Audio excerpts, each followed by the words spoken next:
as you know that today is, this month is Women's Month, so I will be dwelling much into ladies. So allow me to introduce my guest that I have here, who is Mrs. Gora. Mrs. Gora, may you introduce yourself in depth? Thank you so much. My name is Babongile Gora. I'm a social worker by profession. Do you want my whole background? Yes, okay. Your whole background. All right. So I'm a married mother of 5 handsome boys. Okay. Like I said earlier, I'm a social worker by profession.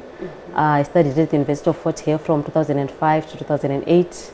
And I graduated with an honors degree, Bachelor of Social Sciences honors degree in social work. I've been practicing since 2009 to date. Yes, basically that is who Mrs. Gora is. Wow. Yeah. All right. As you're saying that you've been practicing since 2009 up to date, may you kindly tell us what were your early influences and how did they shape your journey? I think social work has always been in me, although I didn't know the term social work. All right. When I was at school, people used to call me auntie. They would come to me for advice. So I think that is where the whole background came from.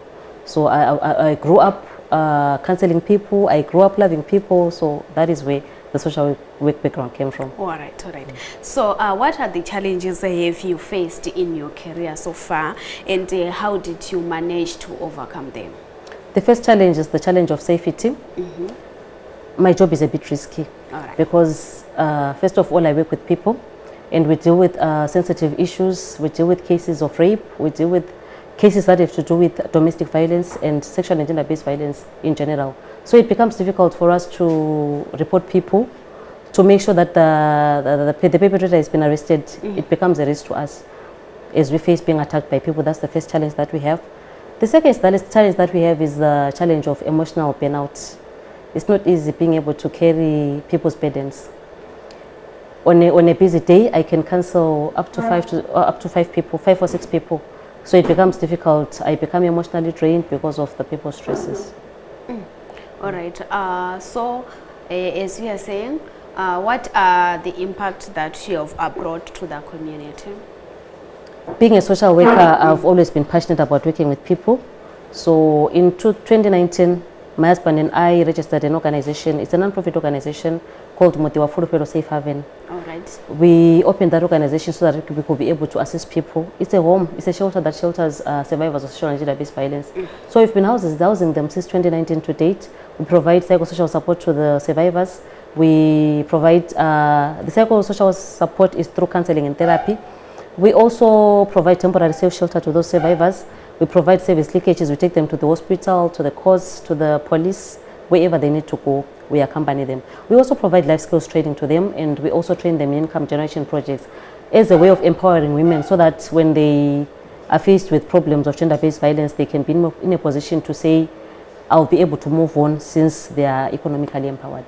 All right. As you are saying that you also provide temporary shelters to the people, how long will that be, that period? For a period of up to a year. It's a temporary safe shelter, so it's anything from a day to a year. All right. So after a year, that person has to figure out, or you find someone. Not exactly figure out. Like I said, we'll be empowering that person depending on the ages of those people. For minors, by minors, I'm talking about people who are 18 years and below. Yes. For minors, we work closely with the Department of Social Services. We refer our cases to social services. So they are the ones who conduct assessments. They are the ones who conduct family tracing.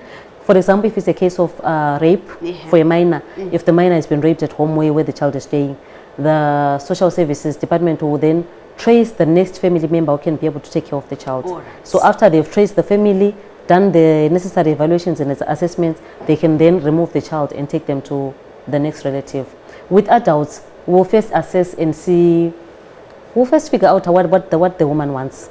If it's a case of domestic violence, we find out if she's still interested in maybe preserving a marriage. Exactly. If that being the case, we then provide joint marital counseling for her and the husband. In some cases, we even assist with protection orders. Then the lady, when we feel that the lady is ready, when we feel that the lady is empowered enough, we can then release her to go back to her home. All right, thank you so much.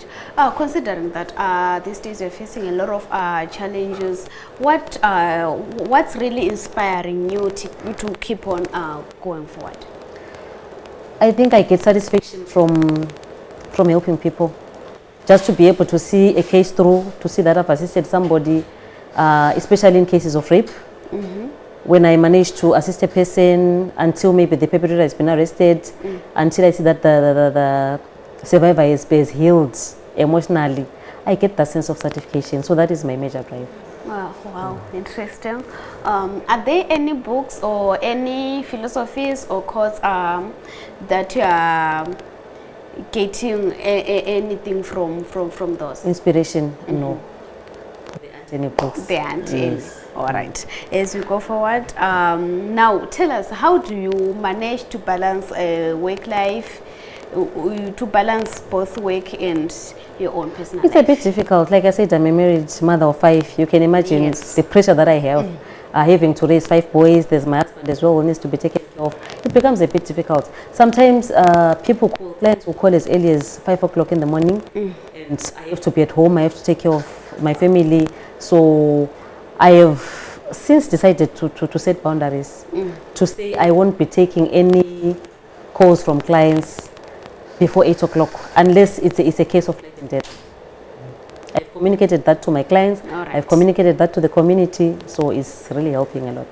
So as you're saying that it's a little bit challenge, what do you use for you to refill when you feel like you're overwhelmed?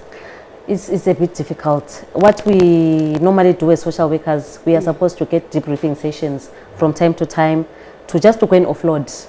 All right. It's sort of like getting counseling for a counselor, because sometimes you get overwhelmed with people's problems. But I haven't done that for a while, so I think I really need to organize so that I can get debriefing. But sometimes when the going gets tough, gospel music calms me down. All right. So in case if you find someone who wants to join you in your journey, who is starting, what advice can you give to that person? Someone who wants to do social work? Yes. I would say they should go for it, but most importantly, they need to have passion. All right. Because you cannot survive as a social worker without having passion. The backlogs can be too much, so they just need to have passion for social work. All right. How can also individuals cultivate their unique voices or perspectives in a crowded space? Maybe if they can do journaling, writing, practice active listening, practice public speaking, and also maybe encourage feedback. Like maybe, for example, if they are to speak in public, then they encourage people who are watching or listening to give feedback, whether it's negative or positive. That way they can grow. So mostly we can say feedback. Feedback, and also practice. They should practice things like public speaking, writing, doing journals and things like that. All right, all right, all right. What are your goals for the next few years? Where do you see yourself in the next few years? I mentioned earlier that we have got an organization that deals with survivors of sexual and gender-based violence. I'm thinking that if funds permit, maybe we can have an orphanage. All right. Because sometimes for the clients that do not have anywhere else to go, it becomes difficult to release them, not knowing whether they will be safe or anything like that. So I think maybe it would be wise to have an organization whereby if someone doesn't have anywhere else to go, we can then transfer that person, especially the minors, from the safe shelter to the orphanage. All right. Okay, I understand. So how do you envision the future of your industry? I think there's a bright future for social work. When we started social work, it was actually a new course. It was the first time hearing about social work. I knew what I wanted to do, but I didn't have the right terminology. All right. So when I heard about social work, it wasn't something, a course that was very popular. But of late, so many universities are now doing social work in their schools. So I would say social work there's a bright future for social work. All right, sorry to take you back. As you said that when you started it, it wasn't that popular. Would like to actually at the time, the only university that I knew of in Zimbabwe that offers social work was University of Zimbabwe. All right. But in South Africa, of course, there were quite a number of universities offering social work. So that time it wasn't very popular. But of late, I think there are a lot of universities actually offering social work. All right, thank you so much. I think you've already answered my question. Looking back, is there anything you would have done differently? Not really. There's Life is nothing about, that is... no, not really. Life is about learning. As we grow in personally and professionally, we get to grow. So everything that happened, I believe it happened for a reason. It happened for a reason. Yes. All right. Yes. All right, thank you. It actually made me stronger. It actually made you who you are right Yes. now. Oh, Yes. wow. Really so interesting. Oh, okay. Maybe my last question. I can say, what are the legacy that would you really like to leave behind? Maybe just to be able, when I grow old, I would like to have people mention how their lives were changed through the work that we have done as a social worker and even a safe haven. I would just love to make a difference that we can be able to refer back to say, wow, all those years back we were able to assist so many people. At the moment, since inception of Safe Haven, we've assisted over 1.2 people. So I'm really hoping by the time that I retire, I would have assisted thousands of people. All right, thank you so much. As you are saying that when you grow old, you hope maybe a lot of people will be coming back to you, testifying about how you've changed their lives. As for now, do you have any people come back to you and appreciate or something? A lot of them. A lot of them, they send messages, some call to say, hey, you know what you did the last time when you assisted me, you really changed my life. Is there any case story that you feel like you can share with the viewers, or that you feel like it's more interesting that you can let us know about it? Yes, there is one particular story that was a bit challenging for us.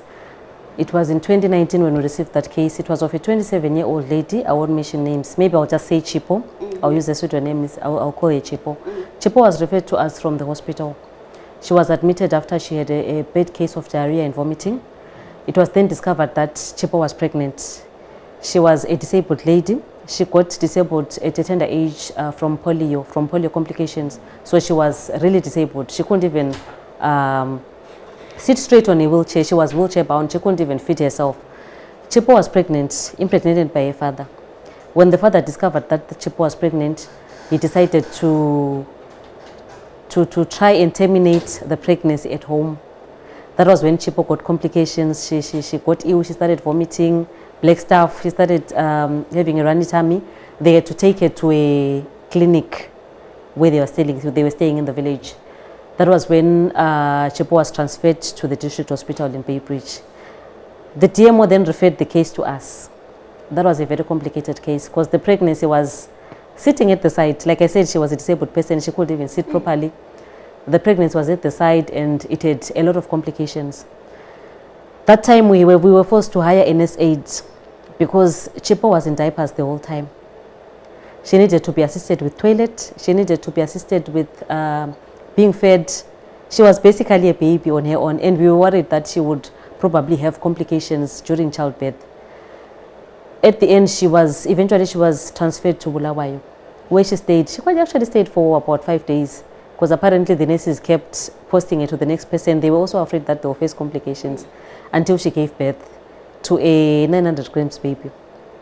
We had to travel over to Bulawayo to bring her back. So now it was the mom and the baby that we had to take care of. Both were using diapers, both were being fed. It was quite a challenging time for us. And she was somebody with tempers. Survivors of gender-based violence, normally it affects their characters. So it was a difficult time for us. And I think the most letdown that we had as Safe Haven, when it was time for trial at court, she changed her story. So we didn't win that case. It was one of the few cases that we lost. Because what she did, she told the court that it wasn't the father who abused her. It was somebody else, and she doesn't know who the person is. So we lost the case. You lost the case just like that. Yes. We actually discharged I think it was when the baby was 9 months old. She refused to go with the baby because she was saying, I cannot take care of myself. How am I supposed to take care of the baby? We had to take care of that baby until she was a bit older. Then we had to ask social welfare to conduct reunification processes. But the baby had no complications? No, up to now the baby is fine. The auntie gets in touch with us from time to time and sends pictures of the baby. What about the mother? Does she even ask about the baby or? I'm not sure. I'm not sure if she asked me because she's not the one who's taking care of the baby. Well, the last time we saw her, I think it was about 3 years ago when we went to check on her, but she was doing fine. Wow. All right. So as I said, that is my last question, but I just got touched somehow. Can I ask that as the community, how can the community help you to keep you going, considering that you once mentioned that there are some challenges that you are facing? How can the community help you so that you keep on going forward? For our organization, the major challenge that we are facing is the issue of resources. It becomes difficult to be able to cater. At one point, I remember we had up to 22 survivors at a time, and we didn't have enough space to accommodate them. We didn't have enough food. We had to squeeze. So where we are the premises that we are using, we are renting them. We have to pay rent house. So sometimes it becomes a bit of overwhelming considering the economic situation that we are faced with. So perhaps if the community can support us with resources, In financial, whatever it is. It could be materially, it could be financially, whatever it is. Even in the form of used clothes, because our survivors need clothes. Most of the times that they come, they normally have only one set of clothes. So you'll be in need of any size of clothes? Any size of clothes, because we accommodate all ages from 0 to whatever age. Whatever age. Yes. Well, thank you so much. Thank you so much, Miss Gora, my guest, and our viewers. I hope you really learned something from our interview, and we really hope that maybe we'll make a change together in our community. Thank you.